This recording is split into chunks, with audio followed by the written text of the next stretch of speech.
Senhor presidente Renan Calheiros, nosso presidente da Comissão Especial do Impeachment, Raimundo Lira, senhor relator na Comissão Especial, senador Antônio Anastasia, senhoras senadoras, senhores senadores, a toda a população que está agora com a pressa necessária que a crise que atinge o nosso país está tendo.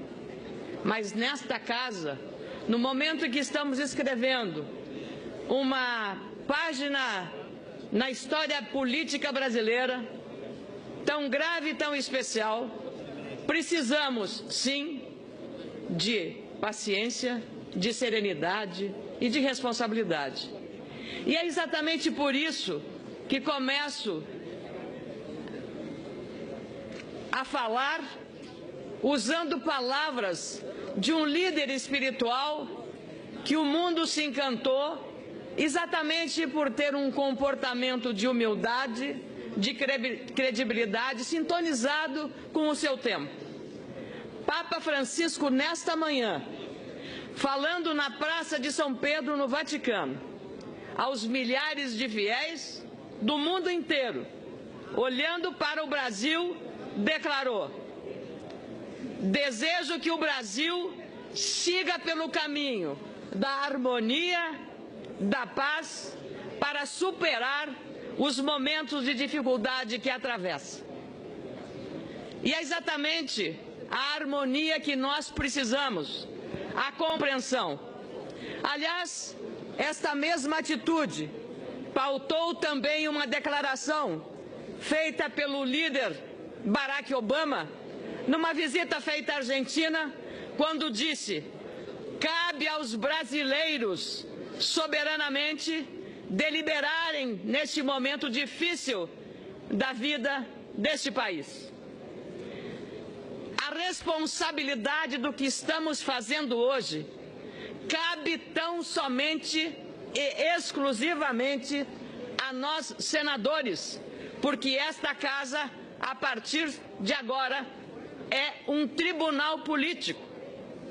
E como tribunal político, senador Renan Calheiros, a sua experiência sabe, nós aqui não temos, como não tivemos ontem e não temos hoje, nenhuma alegria, nenhuma satisfação de estar decidindo e julgando um político. Não foi alegre a sessão de ontem, quando cassamos o mandato de um colega senador. E não é feliz também o momento de hoje, mesmo sabendo da responsabilidade que paira sobre os nossos ombros e a cobrança da sociedade que tem pressa. Mas aqui nós temos que continuar combatendo o bom combate, debatendo democraticamente, respeitando o contraditório. E foi o que foi feito, inclusive, na sessão desta manhã.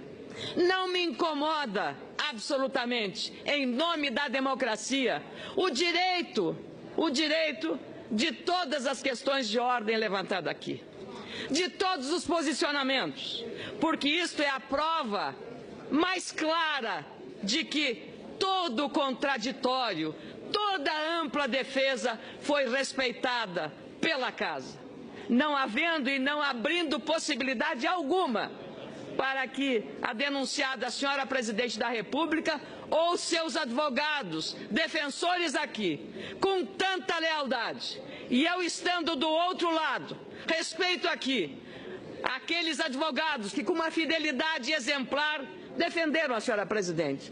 Senadora Gleisi Hoffmann, senadora Fátima Bezerra, senadora Vanessa Gradiotin, senador Lindbergh Farias, senador Telmário Mota, que estiveram na frente de batalha para defendê-la. Esta é uma casa democrática, contraditória. Posso não concordar com nada do que foi defendido aqui, mas respeito e respeitarei sempre o direito dessa manifestação. É assim que nós praticamos a democracia. Eu queria dizer que,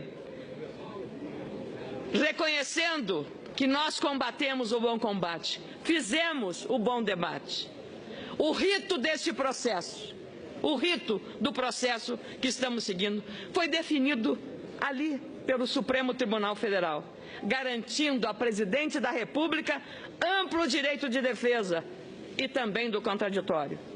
O rito seguido lá na Câmara dos Deputados está sendo respeitado aqui no Senado. Se não fosse assim, caberia ao próprio Supremo Tribunal Federal suspender este processo se provocado. E não o fez, pois as leis e a Constituição, esta carta que é a nossa Bíblia, estão sendo cumpridas com muito rigor, eu diria até religiosamente, porque esta é a nossa Bíblia. O Supremo Tribunal Federal é o guardião dela, o guardião da Constituição, escrita em 1988. E de lá para cá, por 2 vezes, esta é a 2ª vez que a Casa está transformada num tribunal político. A acusação contra a Presidente da República lhe imputa crimes de responsabilidade. As chamadas pedaladas fiscais ou fraudes fiscais. Isto ofendeu o artigo 36 da Lei de Responsabilidade Fiscal, financiando gastos de bilhões de reais por intermédio de artifícios junto aos bancos públicos, o que é vedado expressamente por lei. Assinou também 6 decretos autorizando despesas não previstas no orçamento, quantias que atingiram bilhões de reais, sem cobertura legal, ofendendo, nesse caso, a Lei Orçamentária 13.115 de 2015. Fez isso também sem a prévia autorização do Congresso Nacional, que é necessária quando o governo gasta mais do que o previsto, colocando em risco o cumprimento das chamadas metas fiscais. São graves, portanto, os fatos imputados contra a senhora Presidente da República. Entendo, dentro e diante de todo esse material probatório produzido até aqui, que há sim enquadramento típico e lastro de provas suficientes para a admissibilidade do processo de impeachment para que a Presidente da República se defenda com todas as garantias previstas na Constituição e asseguradas pelo Supremo Tribunal Federal. Mas o que são, no entendimento da população brasileira, que está nesta hora nos acompanhando de norte a sul, de leste a oeste, em todos os rincões do nosso país, cobrando, fiscalizando e acompanhando.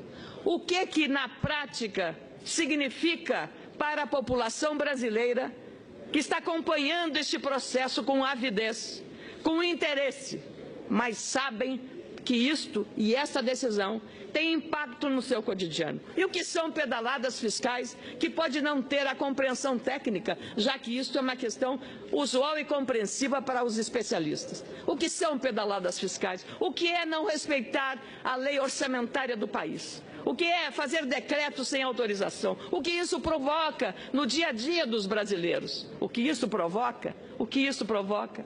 A sociedade já podia responder. 11 milhões de desempregados. 11 milhões de desempregados. A taxa de juros, a taxa básica de juros está em quase 15%, 14,5%. A inflação está em 9,28%. E o que faz a inflação ser elevada? Corrói o poder aquisitivo de toda a classe trabalhadora. Isso é sentido a cada dia que uma dona de casa vai a um mercado, a uma feira, a uma quitanda, fazer uma compra de uma fruta, comprar os alimentos do seu dia a dia. É nessa hora que a população sabe o preço e o custo das tais pedaladas fiscais, do tal não respeito à lei orçamentária. É nessa hora que o povo sente na pele. Talvez não saiba traduzir que aquilo que ele está sentindo e pagando do seu próprio bolso, o seu desemprego, isso é causa e consequência das pedaladas fiscais, do não respeito à lei orçamentária, dos decretos sem autorização do Congresso, empresas fechando, endividamento elevado das famílias, dos estados, dos municípios, da própria União.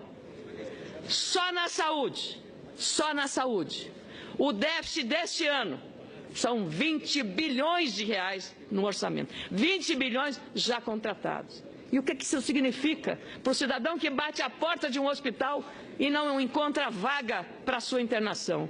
E é exatamente por isso, por não estar sequer reajustando as tabelas do SUS, por falta desse dinheiro. 20 bilhões é o déficit na saúde. 150 bilhões é o déficit geral em 2016. Provocado por quê? Pelas pedaladas, pelo não cumprimento do orçamento, pela não gestão adequada do dinheiro disponível, queda da receita. 20 bilhões que faltam à saúde estão comprometendo o atendimento dos hospitais comunitários, dos hospitais filantrópicos, das santas casas espalhadas por todo o país. Já não conseguem mais atender às demandas da população. Essas dificuldades são cobradas no ativismo político, no ativismo da cidadania, no ativismo democrático de um fato novo que está permeando a sociedade brasileira, o ativismo das redes sociais. Diferente dos anos 90, no afastamento do ex-presidente Fernando Collor, agora, em 2016, as redes sociais se transformaram no mais democrático palanque da sociedade. Cada cidadã, em qualquer recanto, com qualquer poder aquisitivo, pega seu celular, usa o Facebook, usa o Twitter, usa os grupos do WhatsApp para manifestar, ora o seu aplauso, ora a sua indignação com tudo que está acontecendo em nosso país.